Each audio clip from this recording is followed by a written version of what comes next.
Hello, my name is Charles J. Powell, and I'm from the Masters of Human Security and Peacebuilding program at Royal Roads University. During my time as an rcmp officer in Pond Inlet, Nunavut in 2024 and again in 2025, I observed firsthand how alcohol-related violence creates significant challenges in this remote Inuit community of about 1,700 residents. Today, I'll share my research on this complex issue, explore how proactive, culturally informed approaches could better serve this community compared to the current catch and release policing model that fails to address some of the underlying root causes. Alcohol was not traditionally a part of Inuit culture. It was introduced through European contact, creating disruption that continues today. The community faces unique challenges. For example, black market alcohol sells for up to 20 times its retail value. A 750 milliliter bottle of vodka costs $400 in Pond Inlet versus $24 in southern Canada. The statistics are also stark. Crime rates in Inuit regions are 6 times higher than the rest of Canada, with violent crime 9 times higher. While prohibition policies show some effectiveness, they've created a thriving black market economy that perpetuates cycles of poverty and harm. This issue isn't unique to Inuit communities. Even the European settlers who brought the substance over struggled with devastating alcohol epidemics themselves, as shown by this famous 1751 illustration of the Great Gin Epidemic of Britain. My research applies 3 key frameworks to kind of understand and dissect the problem.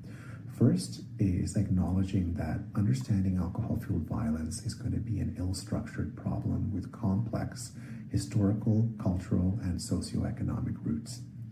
Second, we'll use the lens of problem-oriented policing, or POP, and the SARA model to identify and understand some of the underlying causes. Instead of reacting and acting reactively to policing calls, we're looking for the root causes, be it healthcare, addiction, poverty, and addressing those issues to cut down on the general calls for police. And the third and final one is the implementation of a harm reduction principle that meets people where they are through non-judgmental, evidence-based interventions.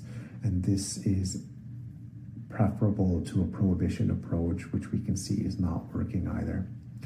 Critical to success is ensuring Inuit kauyima ya tukangit, traditional knowledge and values that guide all interventions. So for the recommendations, I propose a proactive intervention model with 4 key components. 1, expand the Community Safety Officer Program, empowering local Inuit to work alongside police in culturally effective ways. 2nd, implement individualized case management for repeat offenders and prolific offenders, connecting them with appropriate support services before the crisis occurs. 3, build pro-social alternatives to binge drinking. There could be community saunas, hot tubs, hunting equipment sharing programs, and the revival of traditional sport and activities.